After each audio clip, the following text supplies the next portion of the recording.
Kyrie Irving is now a Dallas Maverick in a deal that sent Dorian Finney-Smith, Spencer Dinwiddie, 2029 unprotected first-round pick to the Brooklyn Nets in exchange for Kyrie Irving and Markieff Morris. First, looking at this from the Nets' point of view, I honestly think this is a really good trade under the pressure and the circumstances that they were in. Kyrie put in a trade request with only like a week left in the trade deadline, and just with all the controversy he's been through this year that we don't need to get into, I think a lot of teams were very hesitant to give him a deal or even make a trade offer for him, because you never know what you're going to get with him. If he's actually going to play games, is he going to blow up your team's chemistry? You never know. But, despite all of this, the Dallas Mavericks definitely have to take a chance here. There's been reports that Luke has been really unhappy with the roster construction, the amount of talent this team has. I definitely could imagine him being upset seeing Jalen Brunson walk and having such a career year right now, and KP having such a good year with the Wizards after they traded him. They had to do something to kind of please him and show them that we're still trying our best to build a roster around you, and Kyrie Irving definitely is a really good second option on a playoff or a championship team. I don't really think this deal makes the Dallas Mavericks a championship team quite yet. They still have a lot of problems on the defensive side of the ball that this trade only worsens by giving up Dorian Finney-Smith, their best wing defender. There are a lot of questions about, what this team's going to look like defensively now, especially because they don't have Maxi Kleber. They don't really have any strong defenders on this team. What is the starting lineup going to look like? I think the starting lineup for the Dallas Mavericks is going to look like, when fully healthy, assuming Maxi Kleber is back, Kleber at the 5, Christian Wood. I think you put Josh Green at the 3 because he's probably better defensive than Tim Hardaway Jr., and I feel like Tim Hardaway Jr. is better off the bench as like a 6-man bucket. Kyrie Irving and Luka Doncic as your 2 guards. I think, on the offensive side of the ball, this team can definitely be extremely lethal, and they're going to have to be to make up for this defensive problems. They're going to have to be like a Sacramento Kings type team where they're going to be having to score on every single possession, beating you with the 3 and constantly applying that pressure that way, allowing their defense to get set. One thing I think that Kyrie Irving is going to bring to this team that's really needed is the ability to speed the team up offensively. Kyrie Irving really likes to attack and transition, run out, pass the ball up, sprint up the court, get it quick layup. I definitely think this is a thing that the Dallas Mavericks don't do a lot of, and will help them, especially when Luka's out of the game,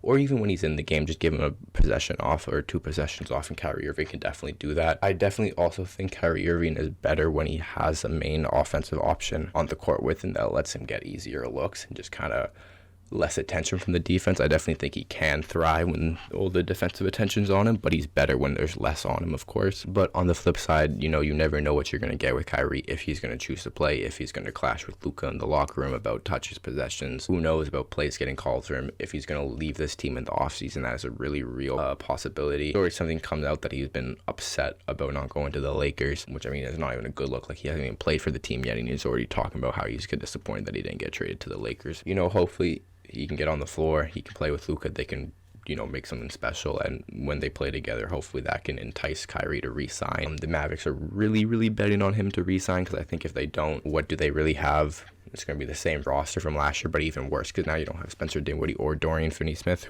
they're probably second and third best players this year, or close to it. On the flip side for the Brooklyn Nets, I think this is a really good deal. Dorian Finney-Smith, Spencer Dinwiddie, really solid rotational players. KD has spoken very highly about Dorian Finney-Smith in the past, and if they were going to do a deal with the Mavericks, that he would want Dorian Finney-Smith. I think this is a deal that the Nets can come to KD and be like, hey, we got these guys. We still have a pretty solid roster that we believe we can build around you and continue to compete.